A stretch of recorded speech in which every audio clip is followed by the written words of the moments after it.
I want to start off by acknowledging just how confusing this case is. A lot of this backstory is pretty heavy, complex, and hard to follow. A group that some have described to be highly intelligent, transgender, vegan individuals known as the ZIZIANS. Lesotho leads a group called the ZIZIANS. Others have described as a cult. The ZIZIANS are a small group of well-educated computer whizzes and devout vegans. Members are facing charges in connection to other killings across the country. It almost sounds like it's been written by AI. It's so unbelievable. He acted very bizarre. He pretended to be dead. The staff had to hold him up for the photo. Yeah, well, there is a lot to unpack here. If the allegations are true, there was an extremist cult killing people for several years, and federal authorities completely missed the seriousness of this.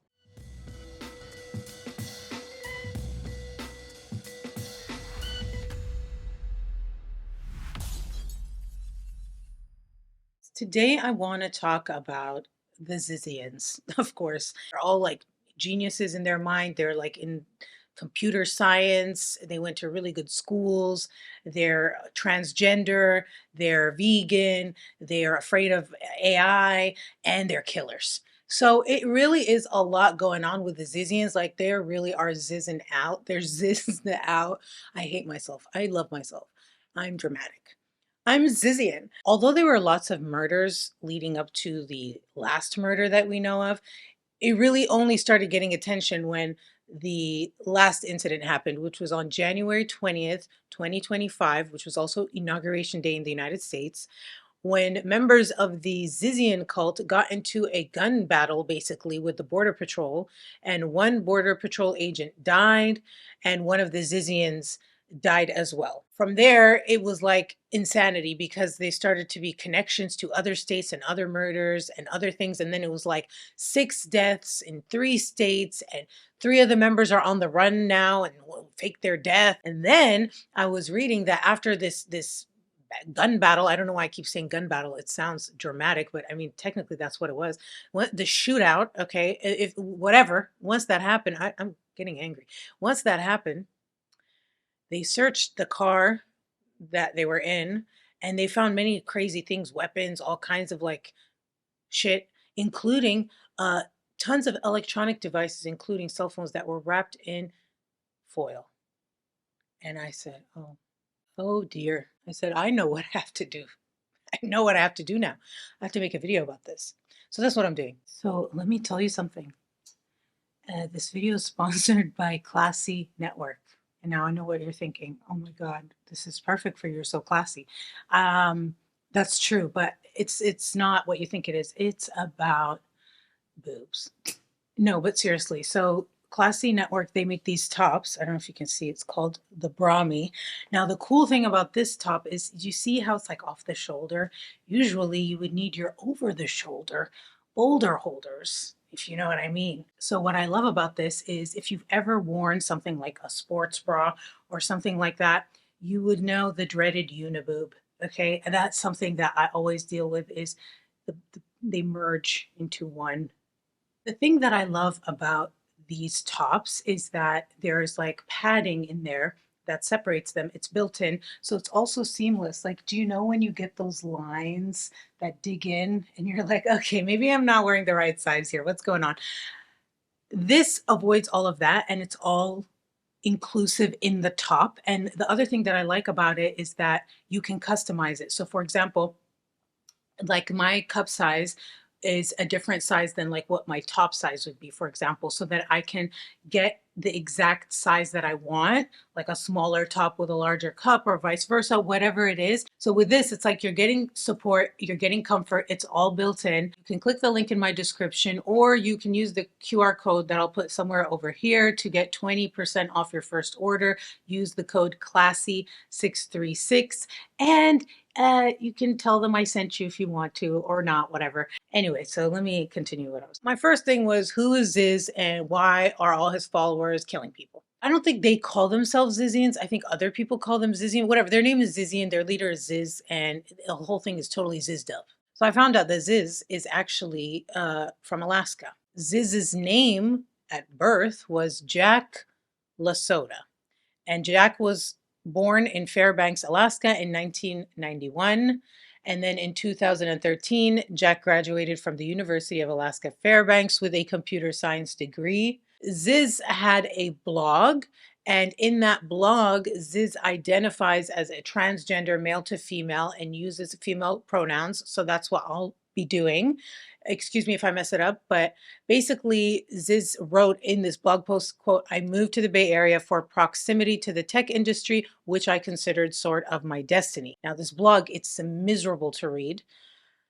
It's just a lot of long, rambling sentences, run out long ass paragraphs. Like it's too much, and especially because it's like kind of at times incoherent, and the jargon that they're using of I don't know.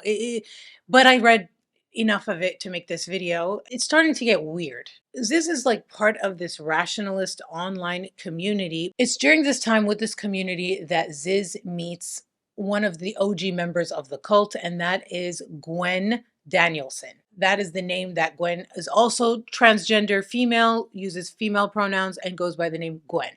So you've got Ziz and Gwen. So Gwen, she believes in this theory called the timeless decision theory. It's a rationalist belief that human decisions are mathematically quantifiable and the effects of these decisions can also be calculated.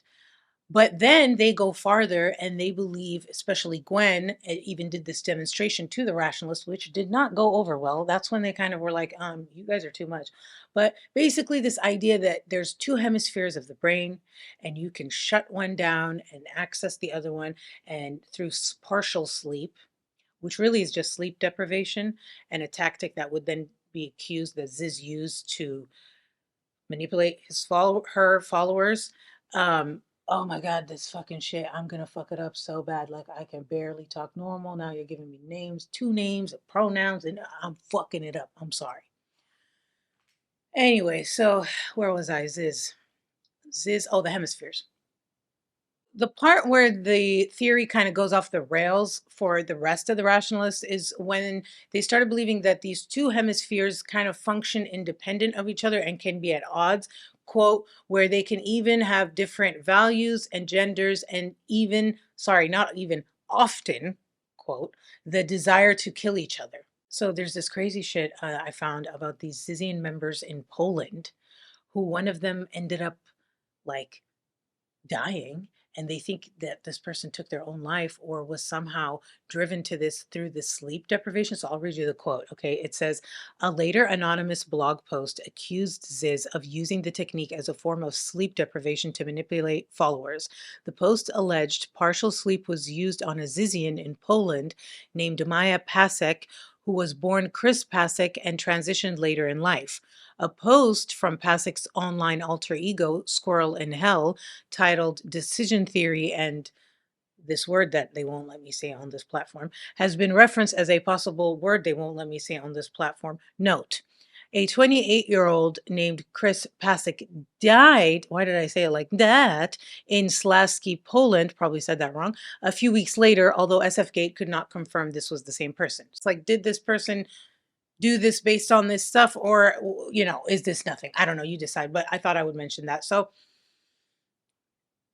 anyway, it is also around this time that things start to go downhill for Ziz, because not only is Ziz now kind of being ostracized in this rationalist community, but Ziz is also not making it in Silicon Valley the way they thought they would. For example, they thought that they would work for the startup and be successful and everything. Instead, it's like they're saying that some of these startups are shady and they're getting fired and they're not actually able to make it. They're not actually able to now have a place to stay. Rent is so expensive in the Bay Area. And if you're not able to hold down a job, how the hell are you going to keep a place? And so it starts to get to the point where Ziz is, every time I say Ziz is, I don't know why it makes me laugh. So it's at this point now where Ziz decides to take things from online and go IRL in real life. And this is when Ziz and other members online of this rationalist community, they all decide to basically live together on this boat and they call it the Rationalist Fleet. In 2017, Ziz and some associates sailed a rusty tugboat named Caleb from Alaska to Half Moon Bay with plans to live rent-free on the water as part of what they called the Rationalist Fleet. One of the people that was on this fleet with Ziz was, again, Gwen. And they started to have issues. Like when I'm reading the blog post, they're talking about how Ziz felt that Gwen was a money vampire and was like even talking about killing Gwen. And at one point, Ziz writes, "We might as well try to kill each other right then and there." And how Ziz was thinking about attacking Gwen. Then in 2019, something happens. Okay. The OG Zizian cult members, Ziz, Gwen, and then now two more, Alexander Latham, who goes by Somni, and Amir Borhanian, who goes by Emma. So they decide that they're going to protest an event by these rationalists, and they go there. They're wearing these long black robes and tactical gear, and they're wearing those Guy Fawkes masks like from V for Vendetta and stuff like that. They're doing all that with the gear. And then they show up in a school bus and a flatbed. They like pull up and block all the entrances and exits, and they're handing out flyers. And everyone there feels like they're stuck and trapped, like what's going on. So the cops get called. The sheriff then calls the SWAT team. They bring in an armored vehicle. They end up arresting all four of the Zizians. They end up getting arrested for trespassing and also child endangerment because it was like a children's camp or something. They may have been kids there when they were like blocking all the entrances and exits. In response to this, while this case was going on, the Zizians, they end up suing the sheriff, saying that they discriminated against them, they were anti-trans, and they were doing abusive things to them while they were in custody. So now you've got this criminal case against the four Zizians, and then they also have sued the sheriff, and those two things are happening at the same time. So now it is 2022, and something crazy is about to happen. Basically, Ziz is gonna fake her death. What happens is this. Remember that boat that they brought down from Alaska that they were living on? Okay, this boat, it's like kind of like falling apart. It's all rusty and shit. And it's starting to sink. It basically sinks and they have to leave. They end up abandoning this boat as it's like half sunken and take the opportunity to report that Ziz was on the boat and Ziz fell overboard and Ziz is now missing. And oh my God, Ziz is dead. Emma, if you'll remember, Emma was one of the people who was involved in the protests and got arrested as well.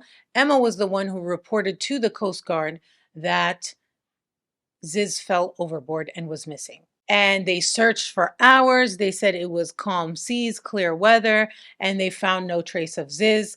And then Ziz's mother said that Ziz was dead. And then I don't know why I'm laughing because it's not true. It didn't happen. They didn't die. Remember that video I did about Nicholas Alaverdian and how he faked his death and the obituary he wrote? He clearly wrote it himself. It was like glowing. Okay. This is kind of that vibe. So the obituary here, this is fake obituary. But it says here, Jack Amadeus Lasota left our lives but not our hearts on August 19th after a boating accident. Loving adventure, friends and family, music, blueberries, biking, computer games, and animals, you are missed. To plant trees in memory, please visit Sympathy Store. So Ziz's friends and family are like, he died. And then even Ziz's lawyer in that case that was going on from the arrest was like, my client died in this tragic boating accident, so case closed. And that was supposed to be that, except it wasn't. Okay.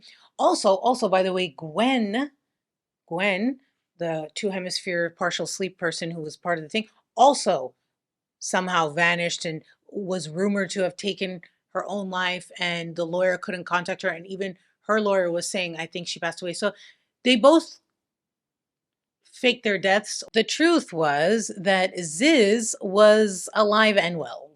This is what happened. When they were at this marina where they kept the boat, there was a person there who also had a boat and was a landlord who owned property in Vallejo, this area that is like 30 miles or so north of San Francisco. They spoke to Curtis, and Curtis let them know, hey, I have this trailer park, I have this land, and you can come move in there. And that's what they ended up doing. So Ziz and all the other Zizians went to Vallejo and they started living in this trailer. And then they got like a box truck and a van, and they started living in there, and they had a lot of weird shit. Neighbors said they were always like barely dressed as well, like walking around naked. Even if you look at this trailer park and you look up the address on Google Maps, you can see there's someone there in just like underwear with a bunch of gas cans, like near a Prius. And they had a Prius. So if I think this is like one of the Zizians on this Google Maps, but it's allegedly, I don't know. Like they had all these wires that were going in and out of these box trucks. They had them all like rigged up with fridge and microwave and everything. And they also had like a stretcher in there. And the people who were in this trailer park said that there was like 20 of them all cramped up on top of each other, living in these like box trucks. And they were referred to by the neighbors as a cult. They would just kind of like wear gas masks and these weird outfits and then talk to themselves and walk around. And then sometimes they would be naked and just walk around naked. I mean, the shit was weird. The problem wasn't all that. The problem was they weren't paying their rent. So Curtis was like, okay, I'm gonna evict you guys. So Curtis ends up going to court and he gets this eviction order. And this is when it starts to go bad, or should I say worse. When the Zizians found out that Curtis went to court and was trying to get them evicted, they like tried to intimidate him. One of the members went up there and was brandishing this knife, and that caused Curtis to purchase a gun for his safety because he was afraid. And in the court proceedings and everything, the eviction order was dated November 15th. That was like the deadline. They had to either pay or leave by November 15th, 2022. Well, on November 13th, 2022, 2 days before they were supposed to be evicted if they didn't pay, they lured Curtis to the trailer park by basically telling him that there's a water leak, he needs to come check it out. And so Curtis goes there and he gets hit in the head or on the head by one of the members, and then they come at him and start stabbing him. He gets impaled with a samurai sword. Somni is the one who impaled him with the sword. And then Emma also was involved in the attack, stabbing. They say that Ziz was there and involved. And in the process of this stabbing and stuff that was going on, Curtis has his gun. So Curtis ends up shooting Emma and Somni. Emma is killed. Somni is injured but alive. Curtis ends up, okay, not only did he get impaled, but he also got stabbed in the eye and lost his eye. He had to be hospitalized for a month. He's all fucked up, but he made it. He survived. He actually managed to kill one of them and he survived, but he's missing an eye now and all this shit. According to the Zizians, Curtis was harassing them and they were like just protecting themselves and he was intimidating them, and he had been doing this for weeks and weeks, and it's not like what it seems. Emma, who was killed, was born Amir Borhanian in South Carolina in 1991. And then Emma grew up in North Carolina. Emma was brilliant and very, very intelligent as a child, was computer programming by the 6th grade, and was diagnosed, though, with Asperger's when she was young. And then when Amir was 21, they transitioned to female and then went by Emma. And then when Emma was a teenager, she would like go through Google's code and look for mistakes, and then it would let them know what the mistakes were, and then Google would send Emma money for doing this as a teenager. And so Emma ended up working officially for Google just in the beginning as an apprentice and then as a programmer, and she even won awards. But then Emma got disillusioned with Google. She started saying they're corrupt, and she was really worried about AI and what they were doing with AI and everything like that. And then she started getting involved with the rationalist community, and that's how Emma met Ziz and her friends, everyone say she was pretty like impressionable and trusting, which is a common theme you'll see with a lot of these people. And so she ends up becoming super loyal to Ziz and ends up in this situation where she's getting arrested for that protest in 2019. And now it's 2022 and she is stabbing this Curtis guy and getting shot and killed in the process of doing that. At this point, though, the police, they rule that it's self-defense, but because Emma was killed and there's this California felony murder rule or law, they end up charging the other two survivors who are Zizians in the attack, but not Ziz, right? So one of them was called Dow, and the other one was Somni, were charged with murder in Emma's death, and they were also charged with attempted murder in Curtis's attack. Now, the weird thing is Ziz was not charged with anything. Police did confirm that Ziz was on the scene. They did not connect Ziz, this person that they met as Ziz, with Jack, who faked his death and was in this other court case, right? They didn't make this connection. This is a different person in their mind. And he's not charged with anything, nothing like that. While the other two Zizians are in prison or jail, awaiting their trial, they're in contact with Ziz. And Ziz is telling them to escape. Ziz reportedly encouraged Suri Dow to escape from jail, which prompted Dow to attempt to flee from her cell. And now she's been transferred to a state hospital awaiting trial. As for the other Zizian, who is Somni Leatham, so that's Somni's legal last name, was at a Vacaville hospital accompanied by a deputy. When she feigned falling asleep, the deputy went to use the restroom and Leatham made a run for the door. She was quickly apprehended and charged with another felony for fleeing custody. A month after this attack on Curtis, some even crazier shit happens, okay? It is December 2022. It's actually New Year's Eve. And a Ring camera in Pennsylvania catches the sound of a car pulling up to a home and screaming. One voice screams, "Mom," and then another voice screams, "Oh my God, oh God, God." This is according to a Pennsylvania State Police affidavit. Turns out that a married couple, Rita and Richard Zashko, were murdered in their home. Rita had a gunshot wound to the back of her head, and then Richard had wounds in his right hand and temple. Then all of a sudden they announced that there's a person of interest in the case, and that person of interest is Michelle Zashko, the transgender daughter of the victims. Come to find out, Michelle is a Zizian.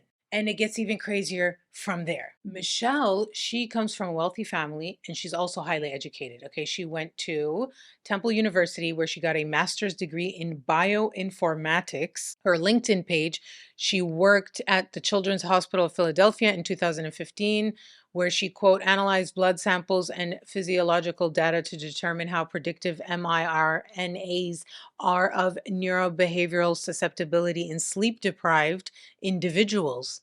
Interesting.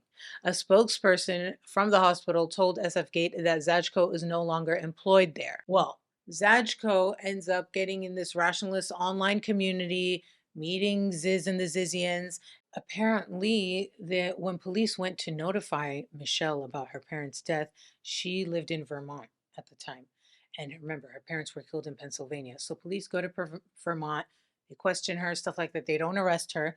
But from whatever that interaction was, they were kind of keeping an eye on her. Then 10 days later, she's back in Pennsylvania where her parents were killed. She's staying at a hotel. That's when the police there, they get a warrant and they start searching her hotel room.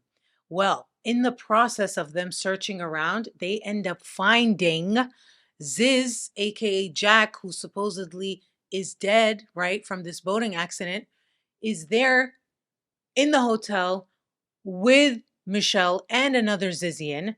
And so they end up trying to arrest Ziz, but Ziz, bizarrely, just like plays dead. Like literally, they say that she just lied down on the ground, closed her eyes, and became unresponsive to the point where they had to carry her to the police station. And when they took her mugshot, she's laying down with her eyes closed, like they had to prop her up to take the mugshot because she was playing dead. Like they found out that she faked her death, and then she's like, "Oh shit, they caught me!" Like Ziz was charged with obstruction of justice and disorderly conduct. And after 5 months in jail, they lowered Ziz's bail. That rhymed. Ziz spent $10,000 to post bail. And she's been on the run ever since. Nobody has seen Ziz since posting bail in 2023. So now it's 2023. They're basically all on the run.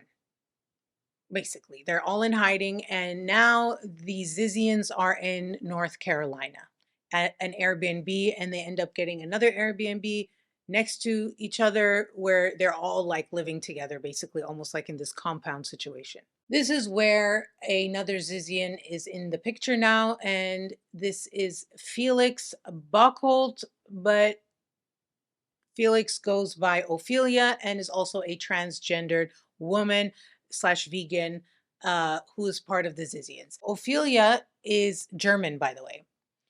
Some math genius from Germany. In 2021-ish, Ophelia was hired as a trader in New York, came to the United States on a H-1B visa, was making $500,000 a year at their entry-level job straight out of university.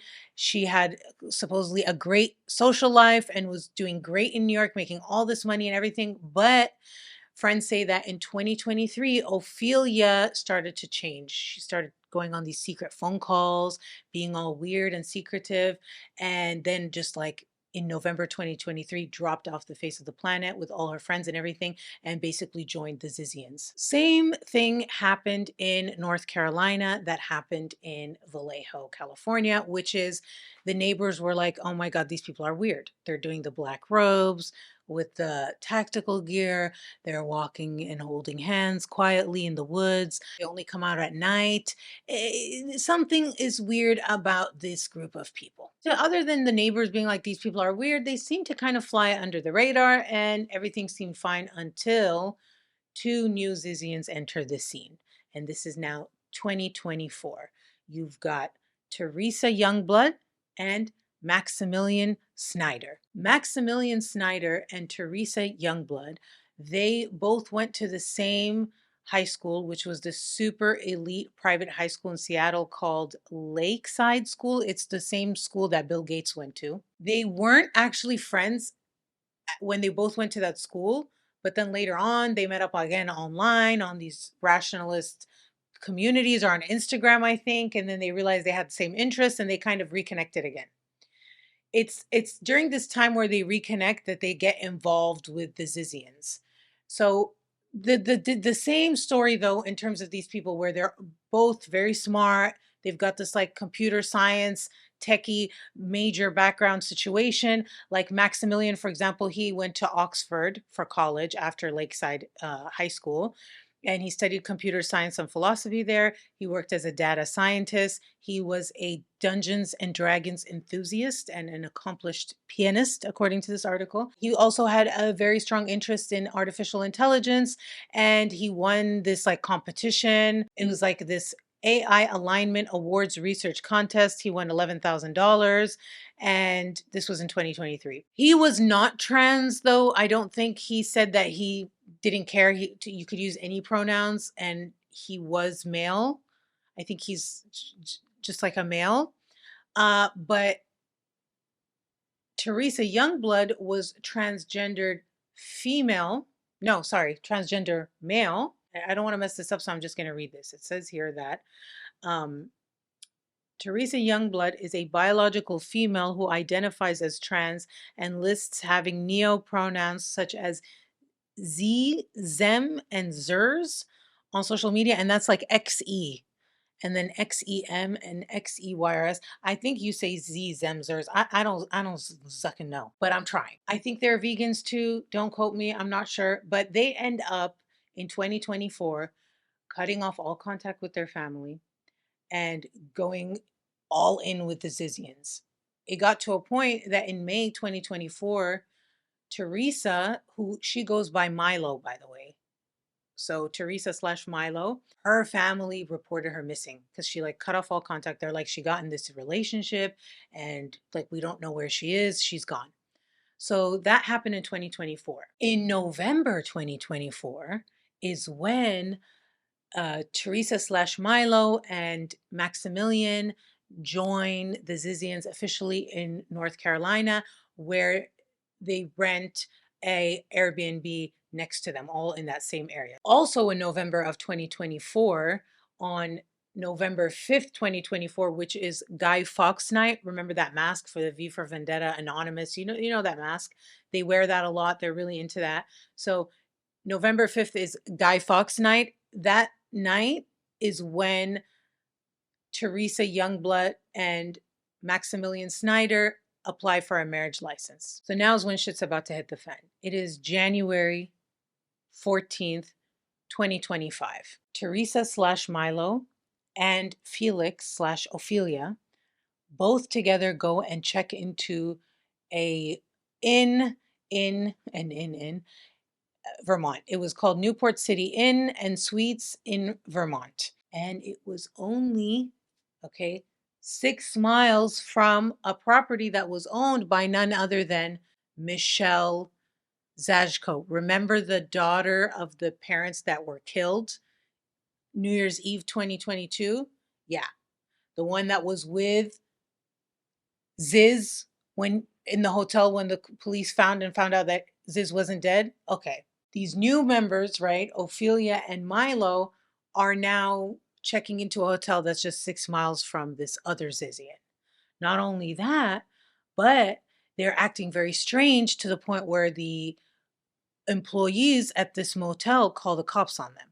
Why? They're like, they're walking around in tactical gear and these black robes, and they've got exposed firearms like in their holsters and stuff. They're just acting very weird. We feel uncomfortable. The hotel employee also said that they had their phones wrapped in aluminum foil, and it was just, they thought it was odd. And so with the guns and stuff, they ended up calling the cops. This is right by the border. So Homeland Security and the Vermont police end up coming to talk to Milo and Ophelia. According to the authorities, they said, quote, they declined to have an extended conversation with them and told them that they're just in town looking at property. They might want to buy property, and that's it. Well, after they have this conversation with the cops decide that they're going to surveil them, like they're watching them now. And they see that literally that same day, hours after they have a conversation with police, they check out of the motel and they leave. So that's happening in Vermont. Well, guess what? 3 days after this incident on January 14th, on January 17th, remember Maximilian, the person who applied for a marriage certificate with Milo, okay? Milo Maximilian, they're the ones that are from the same high school. Okay. This guy, Maximilian, is all the way in California, in Vallejo, where Curtis, remember Curtis Lind, the landlord who got stabbed and impaled and lost an eye when he tried to get some rent money from these ZIZIANS? Okay. Well, this guy, Maximilian, ends up killing Curtis on January 17, 2025, brutally in public in front of everyone. The eyewitnesses said he was lurking and looking through windows and hiding. And then this was on the property, that same trailer park that Curtis owned. When he came out of there and Maximilian was lying in wait, he basically stabbed Curtis several times, left, came back, and then slit his throat open just to make sure he was dead, and then left. This guy, Curtis Lind, the landlord, he was the only witness for that case, and he was going to testify in that case, okay, where he got attacked. He was getting older and his memory was fading, so his attorney filed something with the court saying, let's speed this up at least to where he can give his testimony. The sooner the better. He's getting older and everything like that. Of course, when things like that are filed, the other parties get alerted. And so the day after this was filed, all of a sudden, this guy, Maximilian, who's affiliated with the ZIZIANS, kills Curtis, the only witness left in the case, to where the case is now they're like, well, what do we do? There's no more witnesses left. And who is this guy, Maximilian? What does he have to, does he have anything to do with the ZIZIANS? He's denying it. But when you look at the information, it doesn't lie. Like, you guys are all living together. There's like a million connections here. Now let's go back to who? Milo and Ophelia. Remember, they're in Vermont. They just got questioned by Homeland Security for being weird. And then they like scurried off, but they don't know that they're being monitored. They're being watched by the authorities. So now it is January 20th, 2025, which is also Inauguration Day in the United States. Remember, in the beginning of the video, when I told you this all culminated in a shootout between Border Patrol and the ZIZIANS. This is that. Hours before this shootout, they're still being monitored by police, and they're seen at Walmart buying aluminum foil. They had aluminum foil over all their devices. Then at 3:15 p.m., a Border Patrol agent named Chris Mayland initiates a traffic stop on the I-91 southbound, this is about 15 kilometers from the border with Canada. They pull over this Toyota Prius that was registered to North Carolina, and they're pulling them over to do this immigration inspection. Now, keep in mind, right? Ophelia/Felix is German.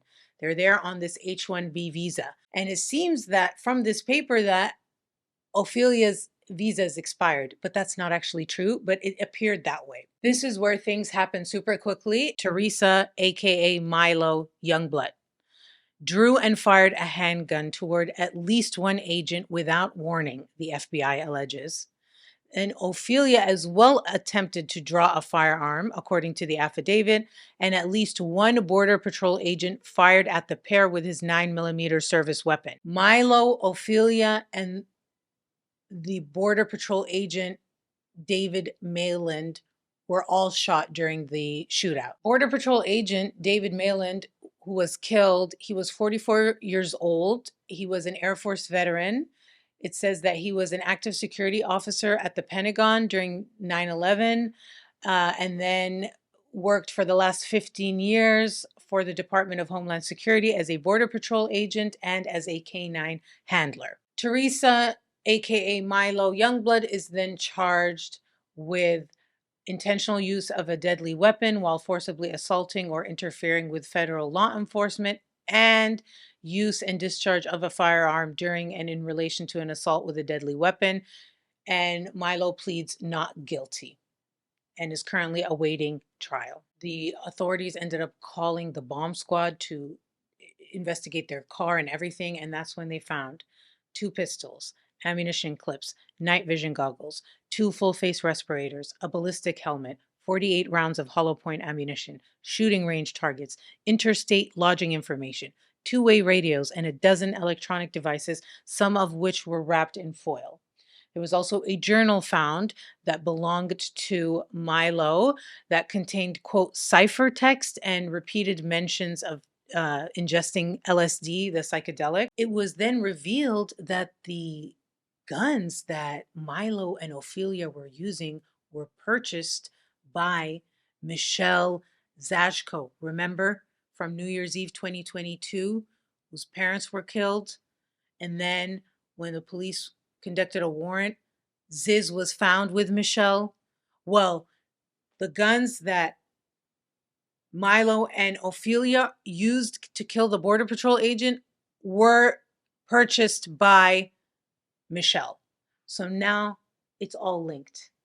The Curtis thing is linked to the Border Patrol thing, is linked to the parents that were killed by Michelle, is linked to Ziz, is linked to the ZIZIANS. That's all conspiracy, okay? The person who never gets charged with anything is Ziz. Same thing with Michelle, by the way. Like Michelle, yeah, they did a warrant and they searched and stuff, but they never ever actually like charged Michelle with killing her parents or Ziz with anything. And they're both on the run. Ziz, Gwen, Michelle, we don't know where they are right now. When all this came out, somebody in Vermont went to that property. Remember, I told you that Michelle had purchased property in Vermont? Yes. When they went there, they said that they found someone who was dressed in all black in a robe with tactical gear and had a long sword, which seems like their go-to outfit, who told them to leave the property and was like threatening and scary and everything. So that again further solidified the connection with the Zizians and these people, and that maybe they were planning on establishing a new base in Vermont with money that Michelle seemed to have, and they were going to buy land and they were going to stay there, but the damn border patrol had to pull them over, and now everything is like crazy. So I don't know if they're going to end up finding Ziz or whatever by the time this video goes up. I'll try to keep updated on it. Maybe I'll do a little update video if it is, but there's so much to this case that needed to be explained. Like, this is the beginning basic like primer on what the hell's going on with the Zizians, and we'll see how this evolves. It is because this feels like crazy. Like, there's still so much more we don't know, and every time I was checking when I had this video on my radar, new stuff would happen, new stuff would happen. And again, remember I told you guys about I'm working on the open AI whistleblower video. I had to pause that again because the autopsy came out, which proves, if you believe everything that's being said in the autopsy, that he did do this to himself and had all these drugs in his system and everything. But I'm still waiting for the parents to respond to see if there's anything different in the independent autopsy they did, which they hadn't released, and if they're going to release it, and what is it? Or is it just like there's really nothing here and it's like beating a dead horse? Or is there something worth talking about? I'm kind of wrestling with that video, so I don't know if I'll actually do it or not, because I don't want to just do it just to do it. You know what I mean? But this, when I heard about this to check an update and I saw all the stuff that was happening, I was like, oh my God. Because at first I thought, oh, crazy cult killed the Border Patrol agent. I had no idea it was all these connections and all these people and that they're on the run, they're missing. Anyway, wow, that was crazy. Anywho, thank you guys so much for watching.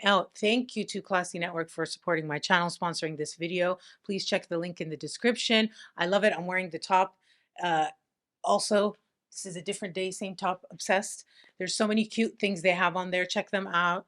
Anyway, thank you guys so much for watching, and I will see you guys in the next one. Bye.